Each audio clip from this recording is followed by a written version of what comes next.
This episode of the D-Lew podcast is brought to you by Jersey Rebel Clothing. We're talking tees, hoodies, and hats, built for the ones who don't follow the trends, they set them.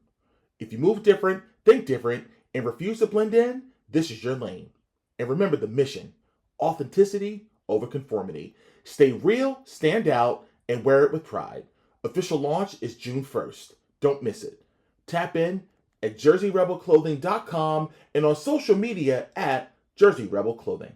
By WWE Shop with Fanatics, your official home for WWE merchandise. Grab gear from your favorite WWE superstars like CM Punk, Roman Reigns, Cody Rhodes, Rhea Ripley, and so many more.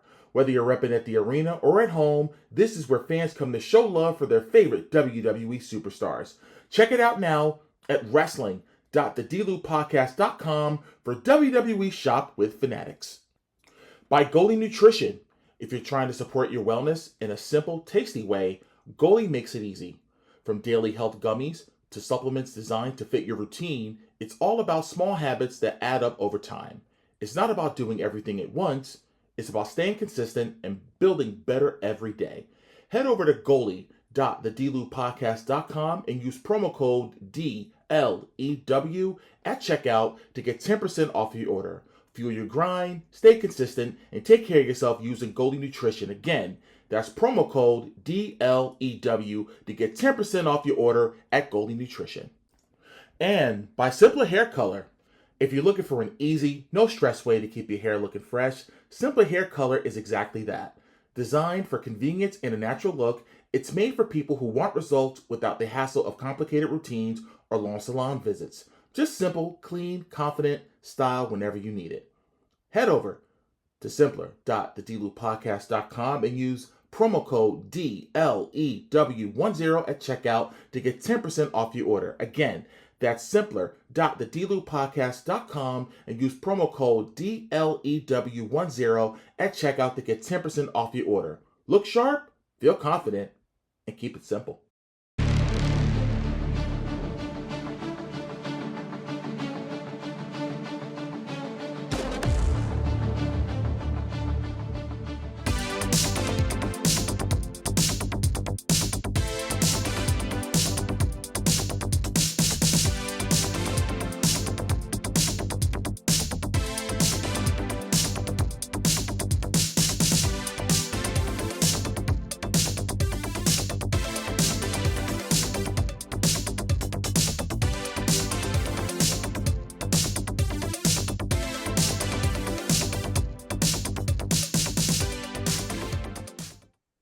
Welcome to another edition of the D-Lew podcast, powered by Believe Network and SIete Media. I'm your host, Derrick T. Lewis, and of course my co-host is the matriarch of the D-Lew podcast. Whenever we talk about the world of professional wrestling or anything else for that matter, the one and only Gabby. Gabby, how are you?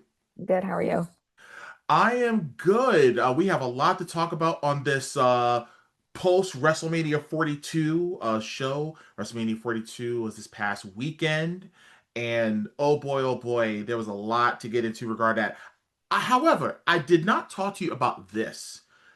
Wrestling aside, the WNBA and the contracts that are now being signed that are in the multi-millions. I got to get your opinion on that because I know you're very close to women's basketball with the Unrivaled and everything else. So talk to me a little bit about what this means in the immediate and distant future for the WNBA.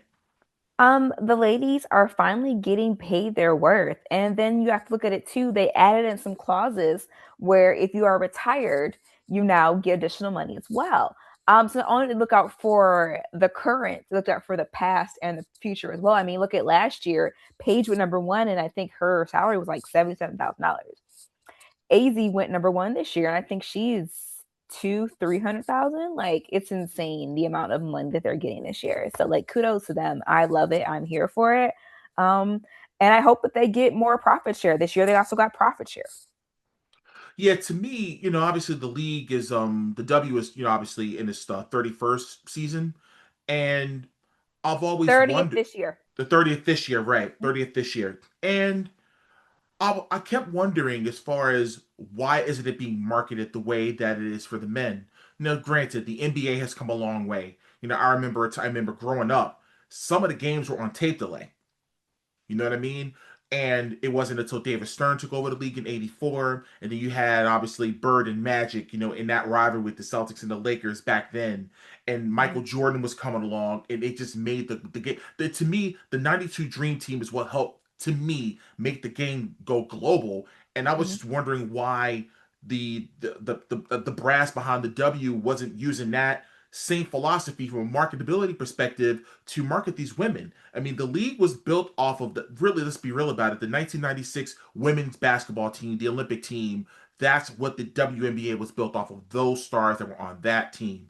Dawn Staley, Lisa Leslie, my girl Rebecca Lobo, Cheryl Swoops. The list goes on and on of all of these legendary figures that were Mhm. on that squad.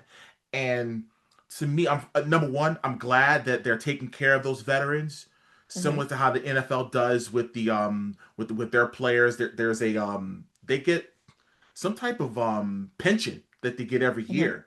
So I'm hoping this is the beginning of something down the road where these women or these legends are getting paid as well as these girls are getting paid because they definitely deserve it. Agreed. Absolutely. Yeah.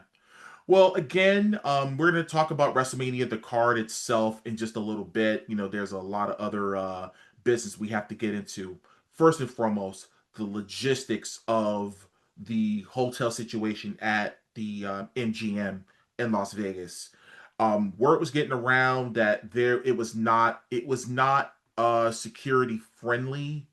Mhm. Um, Fans were doing some really really horrible things, bombarding people, taking videos of people. As a matter of fact, there was just Booker T was just talking about on his podcast how he went to the bathroom to go use it, and there were fans legitimately videotaping Booker T on their phone while he's using the bathroom. And I'm just like, yo, guys, WTF? And I think the shit hits the fan. What was it? Was it Sunday night after night two? Was it AJ and I think Bailey were in, I think, in the lobby? They were hugging and Mhm. what have you, and there was this guy legitimately like recording them. Bailey was trying to push him away, and then CM Punk comes and slaps the phone out of the guy's hands. And the guy's talking about, I want an apology. First and foremost, let me just tell you something, man. For anybody that's doing any type of creepy shit like that, you deserve to have your phone slapped away from you, and you need to be punched in the face. I don't condone violence, but it's one thing of, if you're at a meet and greet or what have you, you meet a wrestler. There's been instances where I've met wrestlers in public, and have I asked for pictures? Yes. Have they been gracious to me? Yes, they have. But to bombard them, and especially in private moments, there's been instances I've seen wrestlers in private moments. I'll give you an example. I got SmackDown tickets from a really good friend of mine that was working at WWE back in 2018. The show was in Wilkes-Barre, Pennsylvania. After the show was over, I was heading down the highway, and there was a rest stop there, and I was hungry and I wanted to get something to eat. Who did I see in the lobby? I saw Daniel Bryan. He was on the phone, and I would imagine he was on the phone with his wife. You know what I Mhm. did? Head nod, kept walking. Because I knew at that moment that was an intimate time for him. He did not want to be bothered, and I was not going to be the one that was going to bother him. Mhm. And I just think that, again, we're very passionate, wrestling fans especially, but guys, you gotta chill for real, because it's like it's getting to the point where it's like, yo, one of these wrestlers are gonna punch you in the face and you're not gonna like it. Yep. And don't think that these women don't hit you either. Won't hit you, because they Exactly. will. Yeah, for sure. It's unfortunate that that's where we are, but like people just don't understand boundaries nor respect them. It's insane. And the fact that WWE did not have, because let me tell you something. When I don't know what hotel you were staying at, but at when the okay, so the press junket at WrestleMania 39 when we were in LA was at the I forgot, it was at the Ritz Carlton, the really tall hotel that's right downtown, right by the Staples Center. Mhm. That's where the WWE hotel was, and I was only permitted there simply for the press junket, and that's it. It was a 2-day press junket. That was the only time I was there for. The only reason that I was even allowed in there after the fact is one of my really good friends was staying there, and she told security, "Hey, let him in," because she wanted Mhm. me to come in. I didn't want to go because I'm like, I don't want to feel out of place, and there was even some media folks just like, "Yo, D, you good? Come on in." So I did, but if it wasn't for that, I wouldn't, and I just stayed away. You know what I'm saying? There was Hmm. wrestlers, and to me, it's like some of them don't even know me. That the only people that I did talk to was Austin Rome from the ring announcer, or Mike Rome. I'm calling him by his real name, Mike Rome, the ring announcer.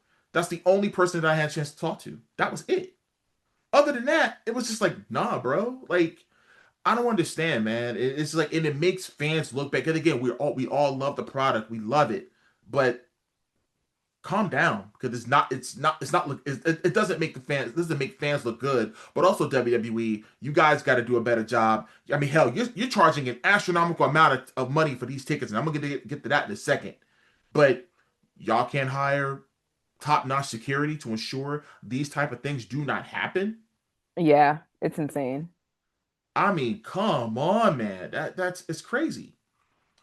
But like I said, WrestleMania two-night event, and it started off with the host of WrestleMania, John Cena. Now, I know on last week's episode, you and I had talked about, was this something that was in the cards all along, or this was something to garner some more attention and push those ticket sales? I think, I kind of got on board with you in regards to, yeah, I think this was something that they wanted to push to have Cena there. And I'm sure he got paid very, very handsomely, I might Hmm. add, to start. But he was in a suit. But is it me, or did he resemble a certain former CEO of WWE? I mean, if they were to ever do a biopic on VKM, there's your guy right there. No comment. I mean, Not I guess I touching had to that be the one. one. I mean, I had to be the one to say it, but I'm just like, is it he? Okay. Anyways, but it was nice to see him. And I'm sure like he almost choked up a little bit because that was the first time he had been around WWE since December 13th after his retirement. Hmm. You really didn't see John Cena around. He was just off doing John Cena things with his career.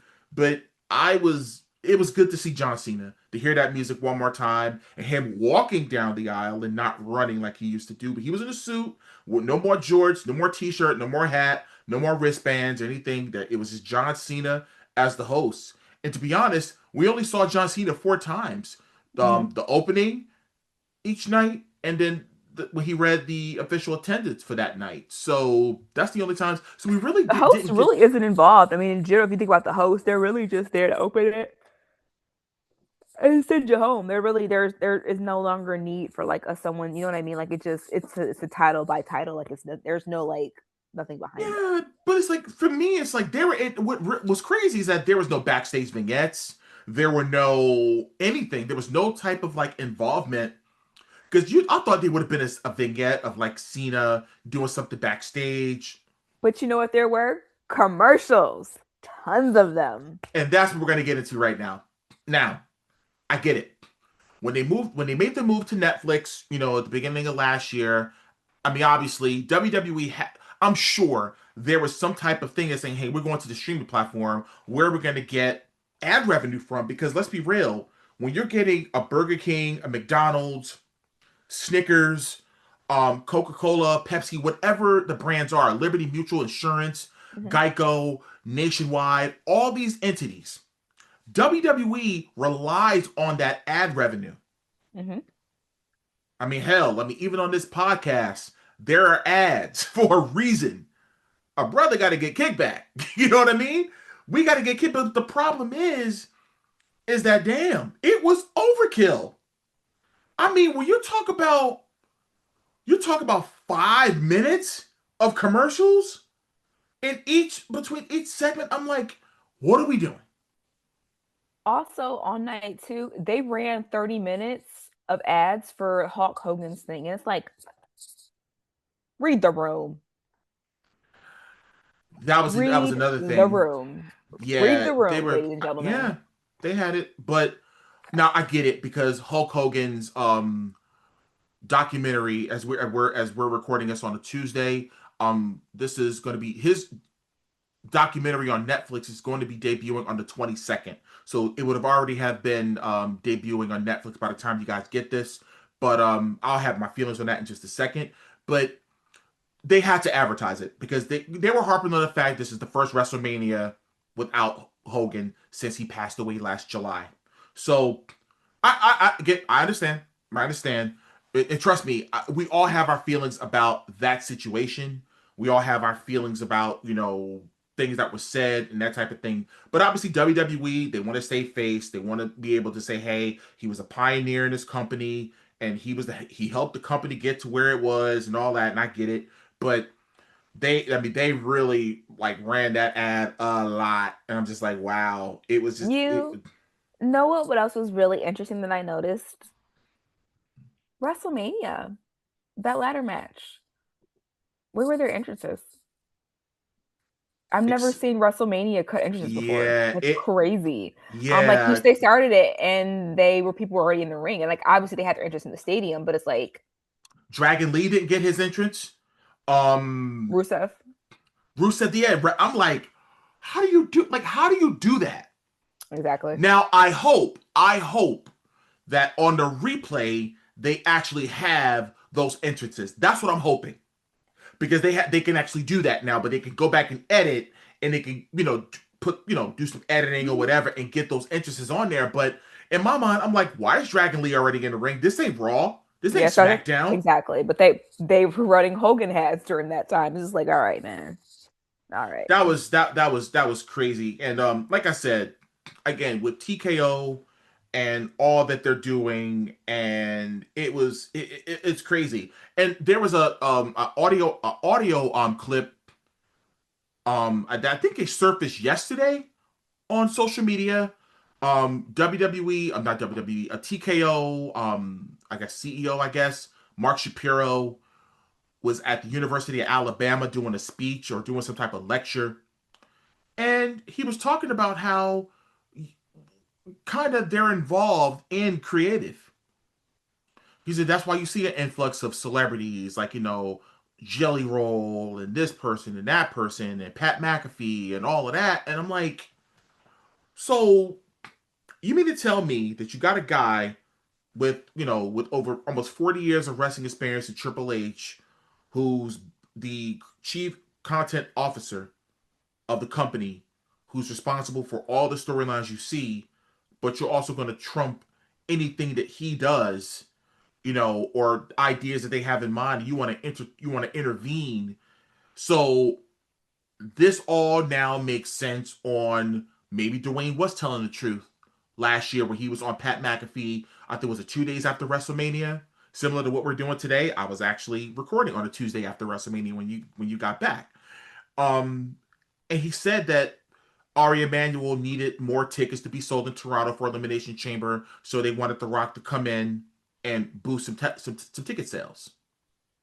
Maybe he was telling the truth, but it does not negate the fact that that storyline did not work. It didn't Yeah. fit because there was no conclusion to it. Yeah. You saw skinny ass Travis Scott in the ring taking bumps. I'm just like, why? Why is it taking him 5 minutes to walk down the damn ramp? Why did he get an entrance middle of the Why match? did he? Yeah, exactly. Why did he? I mean, It could have been. You know what?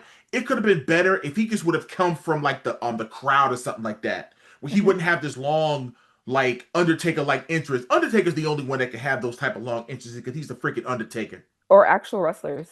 Actual wrestlers. You know what I mean? So that was just that was a cluster. And again, I can't put that on Triple H because his hands were probably tied.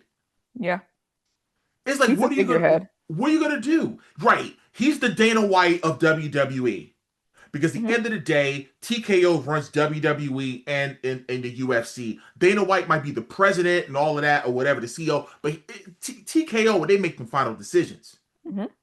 Ticket prices, etc., etc. Now, of course, it was announced that night one was a 50,816, and night two was 55,256, which was a combined 106,072.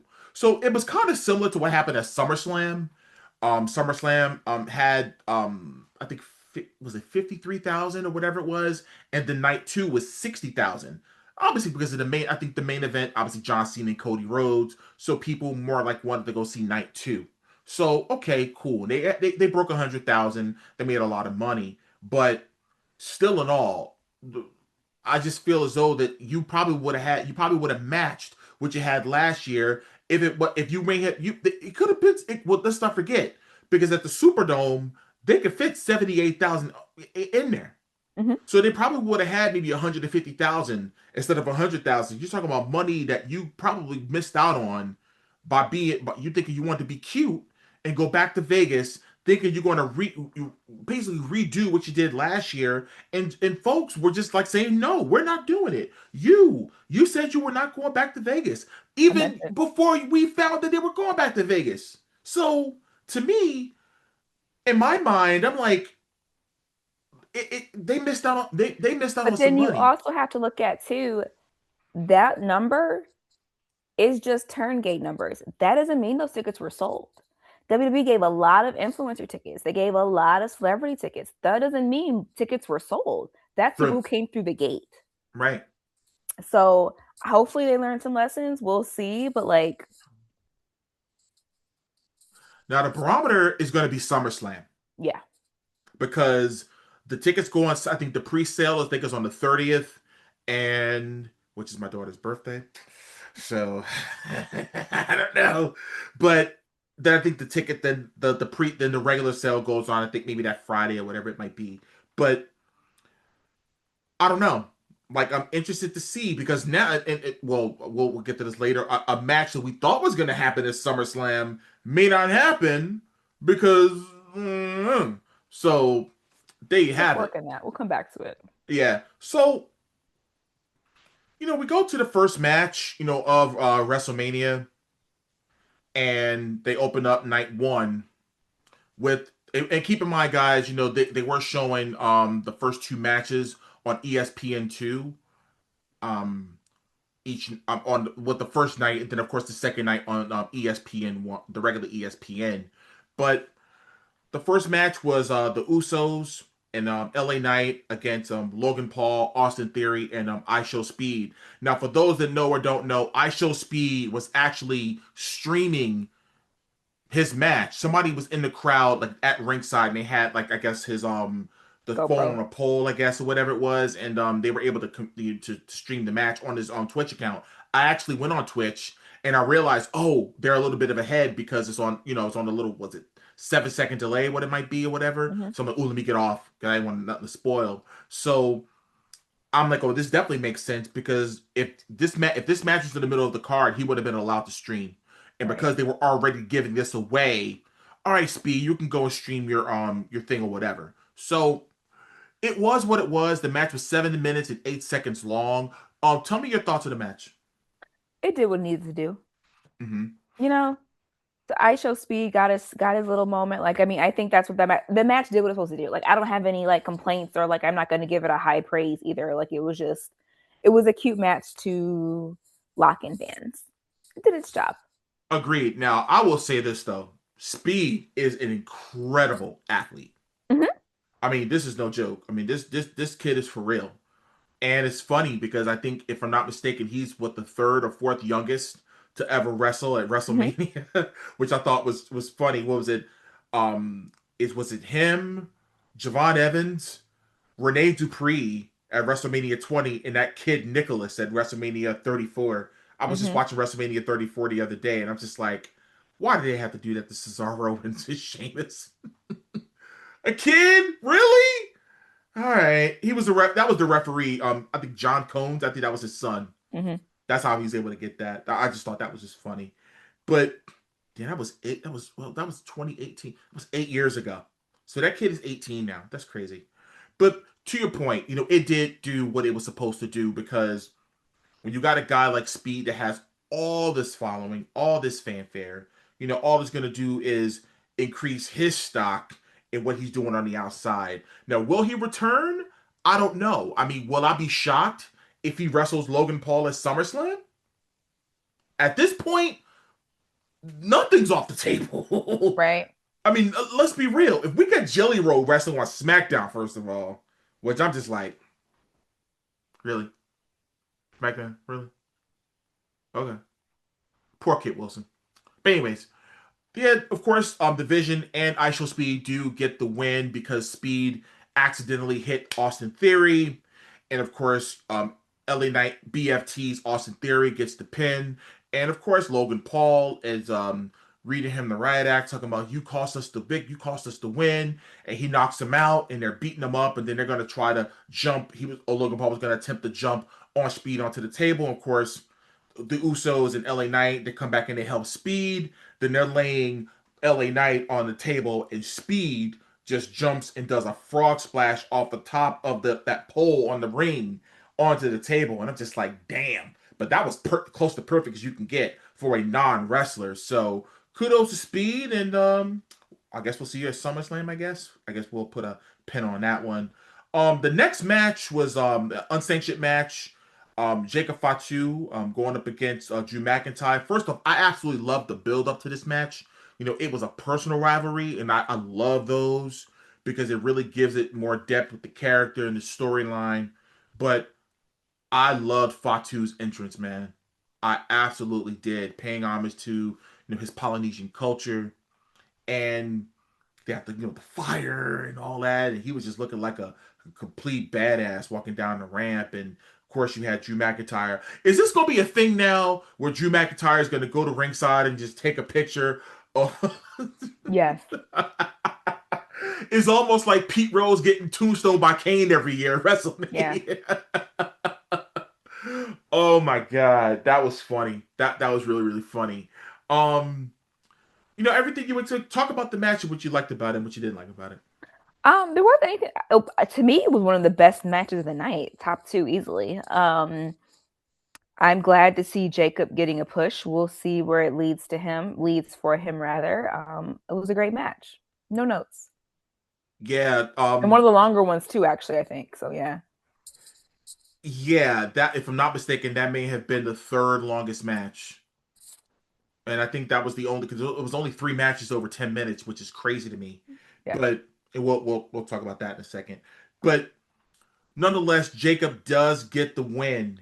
Was he did a moonsault onto the table, on Drew McIntyre and got the win. So good on Jacob. And based on what we saw last night on Monday Night Raw, we shall see what happens next with this. Mm-hmm. So the next match was a fatal four-way tag team match for the WWE Women's Tag Team Championships, where you had Charlotte Flair and Alexa Bliss. By the way, I absolutely love the butterfly thing they were doing, which I thought was really cool.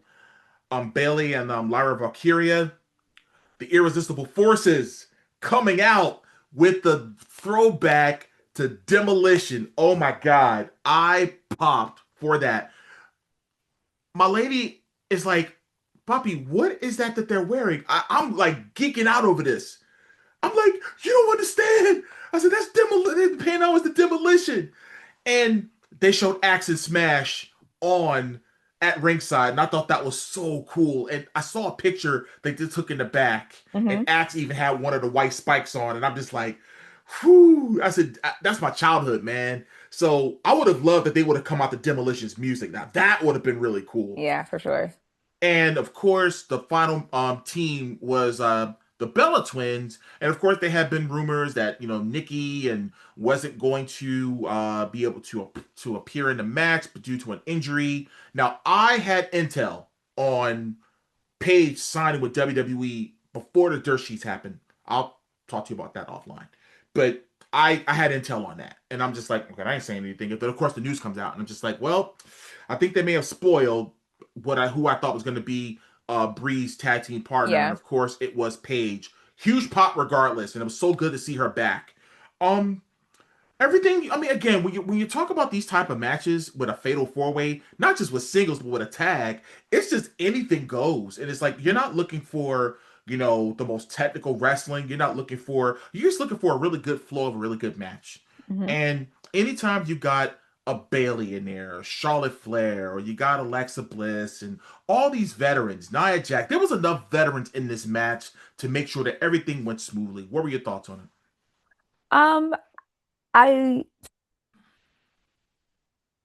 We gotta wrap up the Bella Twins because at this point they tried to give them these tag titles together so many times and it has not worked out. So I think that's a sign. Hey. But if that were the case, then they could have just had Lash and Nia retain, as far as I'm concerned. Like, but I think we all knew the Bellas and Paige were going to win that. But yeah, I just at this point, I think we need to wrap that project up. Well, I guess that may have been an homage to Total Divas, because let's not forget they were Yeah, I all get on it. Total Divas, right? I get it, but It wouldn't be. You know what though? Now with this TKO thing, would I be shocked if they brought back Total Divas? Absolutely not. yeah. So that might be of a preview of things to come. But nonetheless, welcome back, Paige. She said at the post show that she so feels good to be back home because WWE is she got signed when she was 18. You know what I Hmm. mean? And all of her trials and tribulations that she's gone through personally, I am so glad to see her on the other side of that too. That's Yeah. super important as well. So big ups to Saraya, and hopefully she may win some big gold down the road. All right, and actually that match went 8 minutes 33 seconds.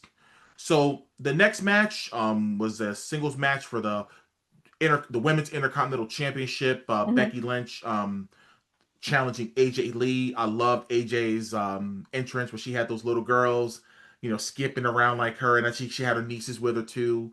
That I thought that was really cool. And for any kid that does stuff like that, entrances like was it 39 where they had the Make a Wish kids, with John Cena. I'm like, you know what, man, that's what it's all about, man. It's like the kid, like when you bring kids to a wrestling show, they're happy, they're genuinely Hmm. happy, and they're excited to be there.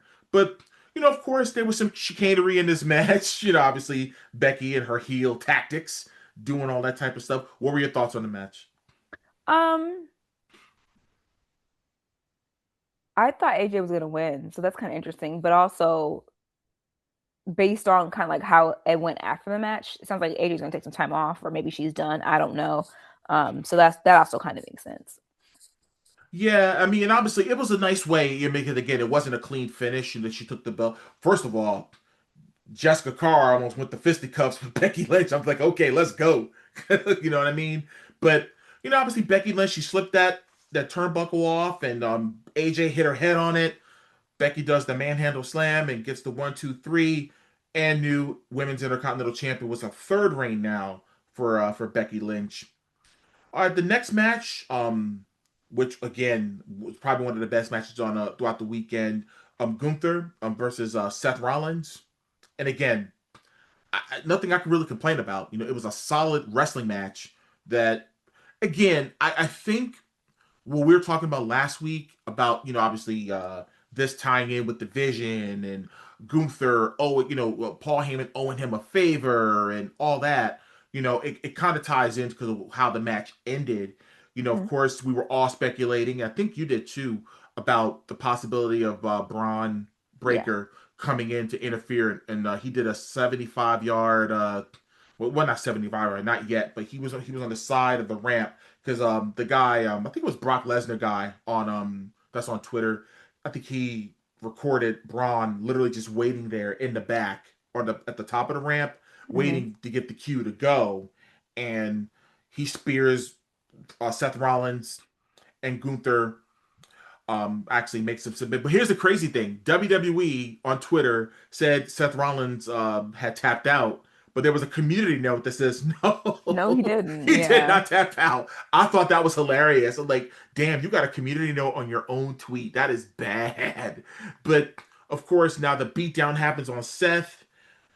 And I mean, you see Heyman at the top of the ramp, and Braun walks back and hugs him, and then he does a 75-yard dash down the ramp and spears Seth Rollins. So it reignited that feud, and now they have a destination to go. Where it's going to be, I don't know, because there's a lot. You figure there's backlash, and then there's what Night of Champions, whatever it might be, and there's plenty of space as far as how they're gonna conclude the feud or how they're gonna make it continue. But we'll see. But Gunther does get the win because again, again Gunther's in a weird spot right now. Is this safe to say? Yeah. I mean, he was the hottest heel in the wintertime, Hmm. and it's kind of cooled off a little bit. It's just an awkward space where it's like everything is so busy. He just kind Right. of blends to the background, but it's weird because like, why is Gunther blending into the background? He shouldn't be. He should be the hottest heel in the company right now. Mm-hmm.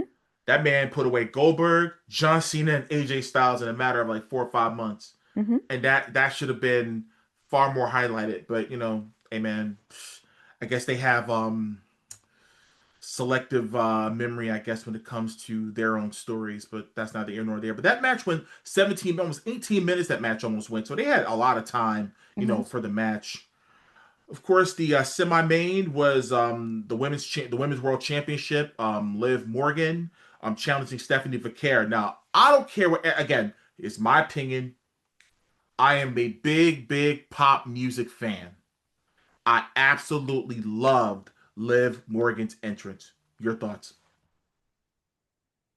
And if you don't like it, you can tell me. I mean, you can like tell me. You be real. No, and that's cool. That's cool. You know what I I mean? saw where they was trying to go. It was Mm-hmm. definitely I understood the Britney Spears reference. Like Yeah. I saw the vision, but like Mm-hmm. wrap that up. Wrap that experiment up. But you know what though? The fact that they're doing more character work with her, Trouble, like the name of the song, I can see she's telling people I'm a bad girl, be careful with me, type of situation. I'm like, okay, I see where I kind of see where this is going, but and again, I'm a Britney Spears fan, so it kind of touched me a little bit. I'm just like, damn, I said, but she worked hard at. And listen, the video was shot really nicely. I will say that the original music video, and they were able to bring it to the forefront of WrestleMania, which has never been done before. So it was ballsy. I'll give them that. But Mm-hmm. they were only allowed the match only was 6 minutes and 51 seconds because apparently with Liv's injury and apparently Stephanie was a little banged up too. They just wanted to just get in and get out and call it a day. But I mean, the match was extremely short, and I wish the match was a little bit longer. But nonetheless, you have a new women's world champion, Liv Morgan, and we'll move on to the next match. The main event was for the undisputed WWE Championship. Cody Rhodes defending against Randy Orton. Now, during the ring introductions, because obviously Pat McAfee came down with Randy Orton. And he does Randy Orton's introduction. I mean, I was just like, oh my God, when is this going to end? You know what I mean? And, Cody Rhodes gets introduced. And all of a sudden, the match doesn't even start because they're going to fisticuffs. And of course, they're on the outside, and then out of the blue, Cody was he code breakers, not code breakers. He does the crossroads to McAfee, takes him on the outside, and who appears? Not Joe Hendry, because we didn't say his name. Oh, yeah. Jelly Roll appears out of the blue and does an elbow drop or a splash on the table, and it takes Pat McAfee out. So I guess that was a way of trying to get yeah. Go ahead. Nope. Nope. So the match. This is before the match starts, ladies and gentlemen. And in my head, I'm like, this match did not need this. No, it did That's not. the part. That's the part that was puzzling me. I'm like, this. It did not need all of these shenanigans. Mm-hmm. It There was didn't. Like already it a history there. There was already stuff there. We didn't need to add extra spices to it. Like it was fine.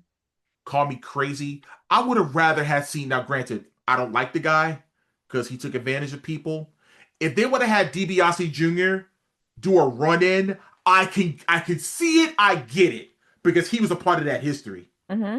He's a piece of crap, taken from underprivileged people. I might add. The man was found innocent, but we all He did know that shit. he did it. Like that. What Dave Chappelle say one time about OJ? That nigga did that shit. So yeah, it was no surprise. But no, if he was there, I would have been like, okay, you got me, I get it. But it did not need. But then they were talking about how it was supposed to have been Aleister Black.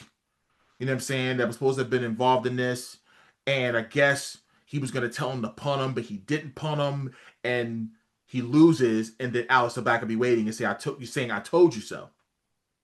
But this goes back to something that happened with Corey Graves when he got taken off of commentary.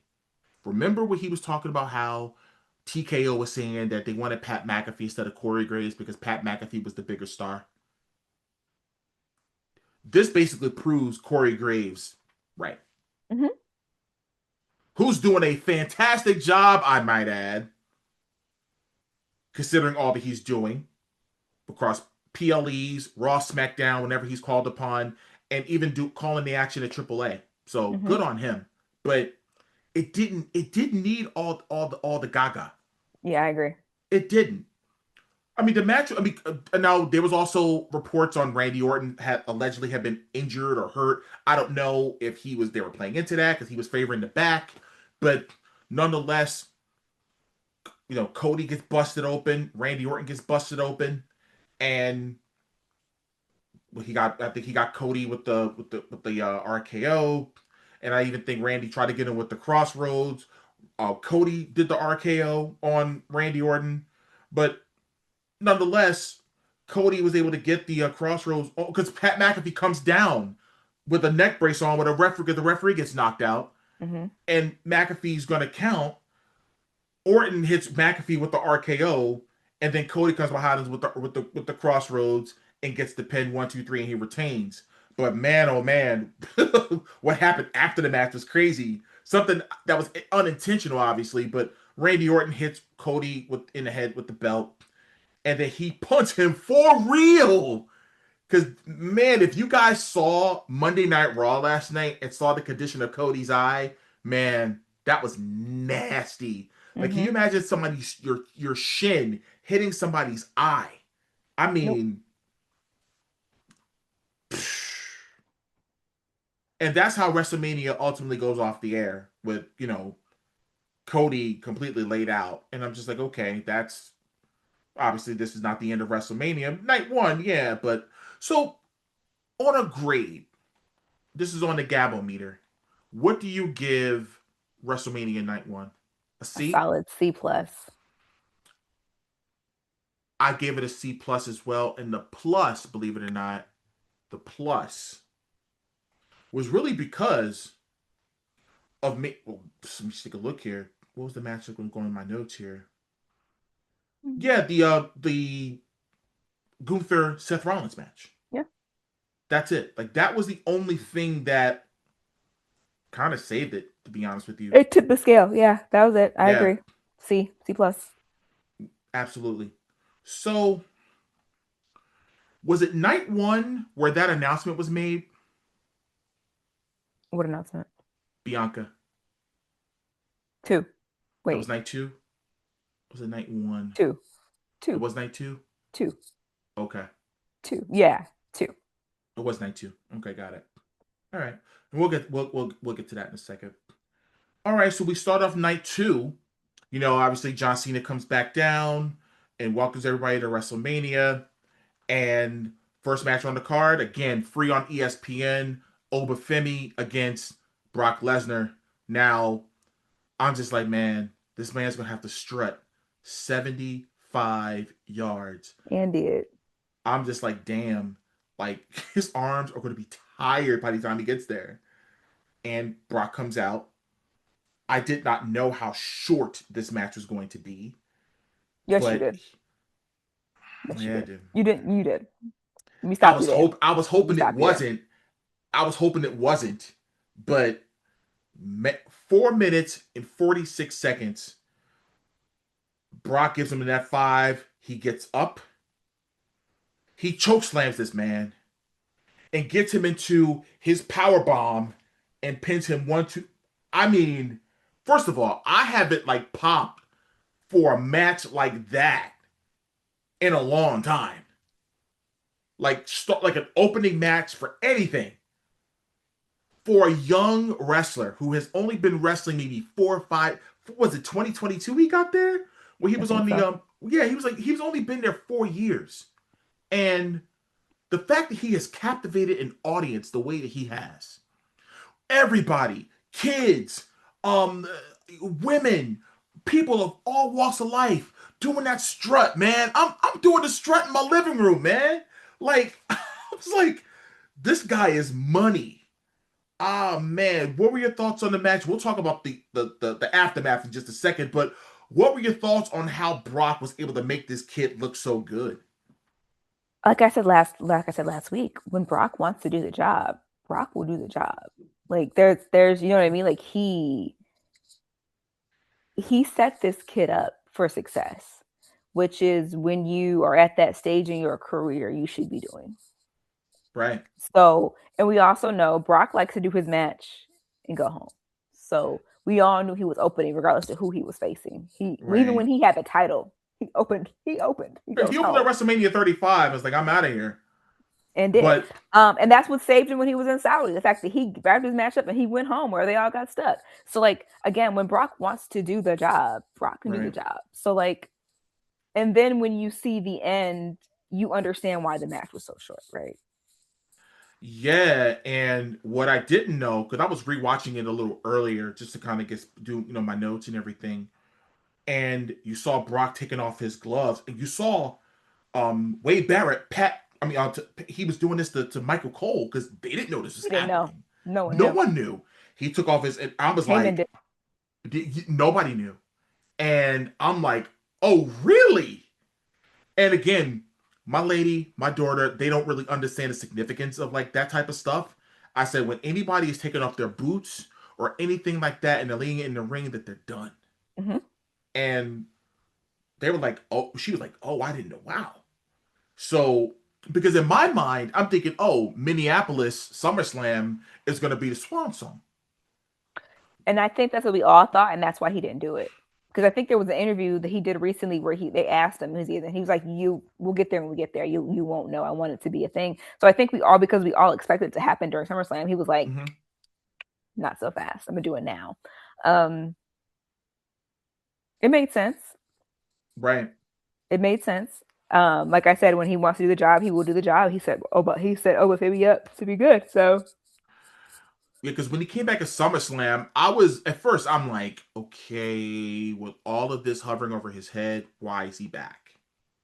and That's the and, first thing. and he said too, like, I'm not gonna be here for long. I'm showing up to wrap things up, and then I'm going home. Right. I did see that. I forgot what interview or which platform he was on, but he basically said that I think it was like hockey podcast that's on Netflix, I believe. I forgot the name of it because Yeah, Tom it Brady was wasn't a on there before. WWE thing because he doesn't No, do no, no, no, no, interviews. no, no, no, no, no. He doesn't. So the fact that he even gave an interview was crazy. But like, no, he doesn't.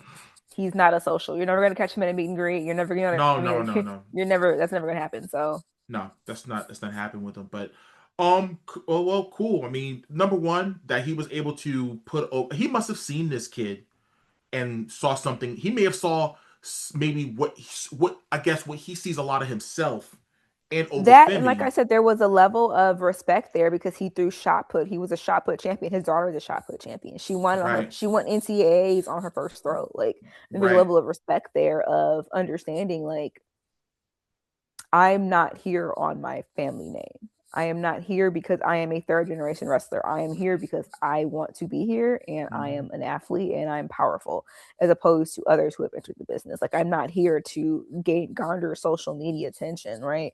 right. So I'm never gonna say thank you, Brock, but bye, Brock. Yeah, I mean, I have my feelings on a lot of things regarding that situation, and again, had she not spoke up about it, again, we would have never known. But now that it Correct. is out, it's like I can't really say to your point, thank you, because I'm just like, uh, go Mark Merrill. That's all I got to say about that, and I'll leave that at that because I don't know if you saw Mark Merrill's recent interview about Yeah. that is Yeah. some nasty work. So bye.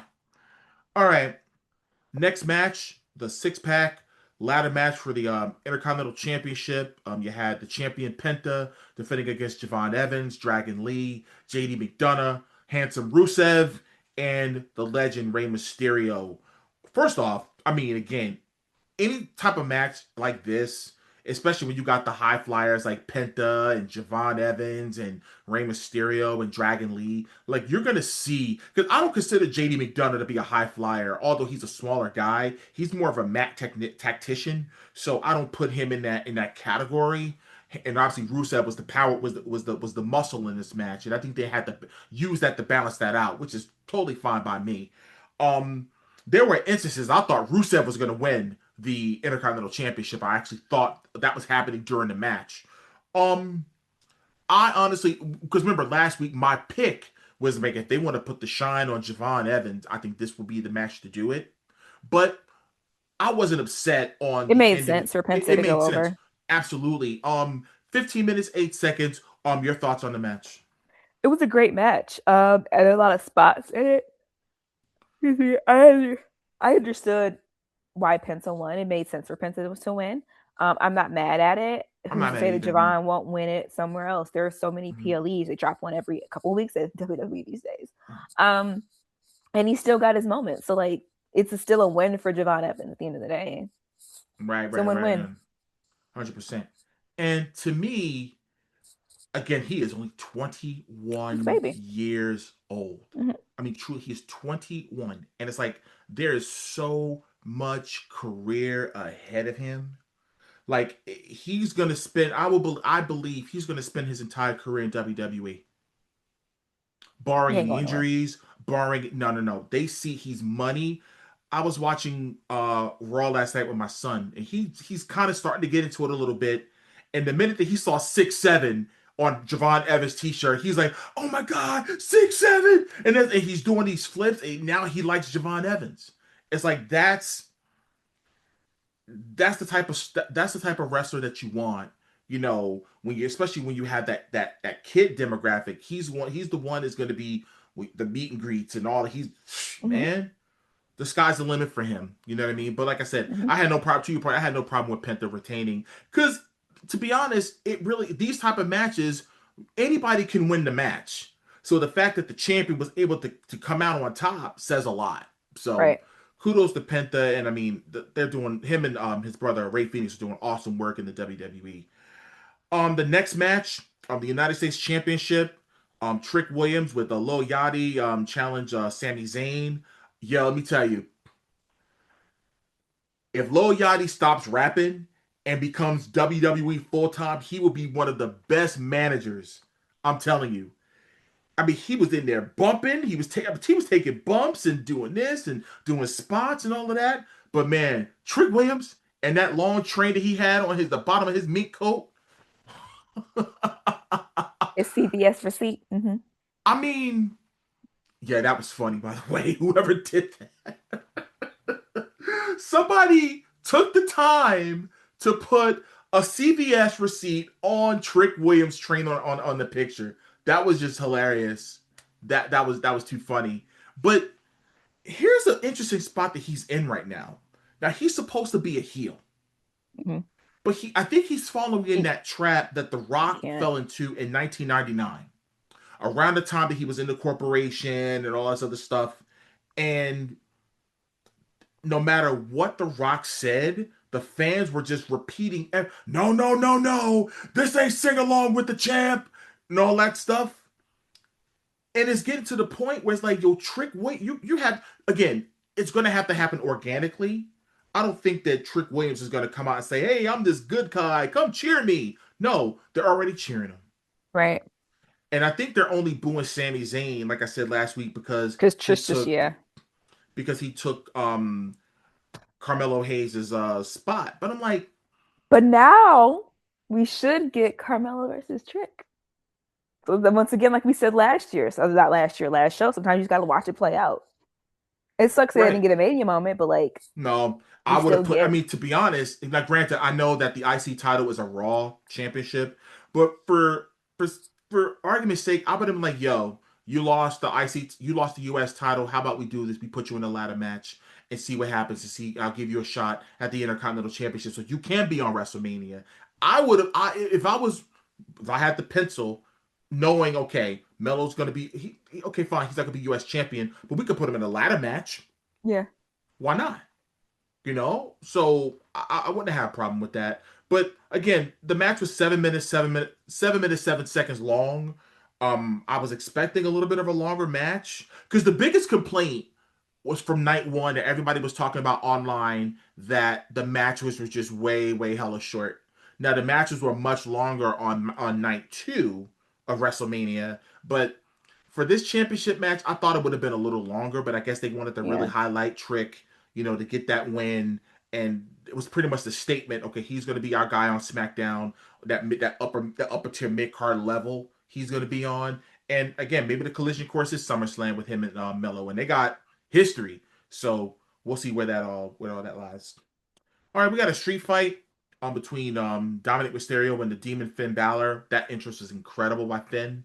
I loved it. I loved it. I loved it. I thought when my daughter like pops for something, that means it really catches her attention because she was like, "Oh my god, how did he was able to pick?" And I had to show him his New Japan stuff. You know what I mean? And she was like, "Oh, he gets detailed like that." I said, "Yeah, he does." I said, "He hadn't done this in 3 years." So that's why everybody. I wish they wouldn't have revealed that he was going to be the demon. Yeah. That pop would have been huge. But nonetheless, it was great. It was a great presentation, and again, the match went 10 minutes, 20 seconds long, and to be honest, like it was a street fight, but it wasn't. They weren't getting like gully like in the crowd or anything like that. It was. They had a few weapons and some tables in a chair. That's it. But I don't know. What were Great your thoughts match, on? great chemistry. Great match, great Right chemistry. I'm like I said, I'm glad that Finn finally got the win. He's been needing it. Hopefully, we can get the party going. now, who I thought was going to confront Roman last night was going to be Finn Balor. Now, granted, he wrestled JD McDonough last night, but I thought is Finn going to be back into the world title picture? You know what I mean? But I guess that must be for later on down the line. Um, I think Dominic, to me, and this is just me saying, I think he's outgrown the Judgment Day. Duh.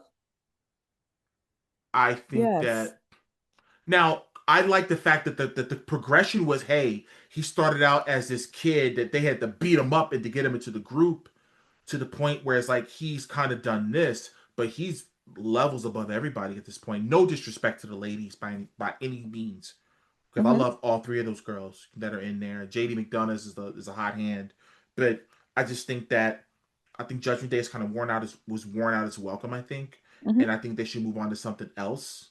Agreed. And you know what I mean. But who knows? But I know I'm hoping for if Ray decides to hang it up. I hope Dom is the one that's gonna get him out of there. So we'll leave a pin in that. The next match, the WWE Women's Championship, Rhea Ripley challenged Jade Cargill. Somebody online was calling Rhea San Martino, and I'm just like, Mm. oh my god, the fans are turning on her now. I mean, talk to me. Like, I guess are they doing the same thing to her that the fans are doing to Charlotte? I think it's interesting that Rhea wanted to cry white woman tears about Jade. And but when they were getting with Liv Morgan, she's like, everybody relax, leave Liv Morgan alone. But she didn't do that for Jade. I think there's a genuine Mm, dislike there. Um, right. it's very obvious there's a genuine dislike. It's not like oh, we're gonna put on this, we're gonna work this thing, and then at the end of the day, we're gonna go back to gorilla and hug. Like, nah, fam, they genuinely don't like each Don't like other. each other. And that's okay. You ain't gonna like everybody. I like it, right? I like a little spice in my life. Um, I do think it was the wrong call to have Rhea win, though. Not gonna lie, I in that that one, I that agree should have with. been I Jade. agree. I think it should have been Jade. However, it was Jade's best match she's ever had. And I said it on It may X have the other been night. Rhea. It might have been one of Rhea's better matches. I I agree. will say that. That is the caveat to all of this, is that 100%. they put on a really good match. And I know I hate seeing things ran back, but if they ran that back at Backlash, I wouldn't even be mad. I wouldn't be mad either. And I said this on X. I said for all of y'all that was saying that Jay can't work, like y'all The gotta kill that one noise at wing this point. angel. Wrap it up. Wrap the Oh yeah, combos up at this absolutely. point. And Kenny Omega spoke out. He said the fact that I see it on the one wing angel Or at Mania. WrestleMania on WrestleMania. So Kenny, hurry your ass up and come over to WWE. Because I Yeah. guarantee you, if Kenny had an option to kind of say, you know what, let me all make this money. I'm pretty sure Triple H and those If guys Cody would. can come back, anyone can. If Who? Cody can leave an EVP to come over to WWE, what makes you think he can't? I'm gonna leave it at that and let you ponder and let the world ponder on that one. And be mindful that Kenny was in he was in the developmental system. Let's not forget he was in Deep South Wrestling with all those guys. Was it Kofi Kingston, The Miz, MVP, all those guys.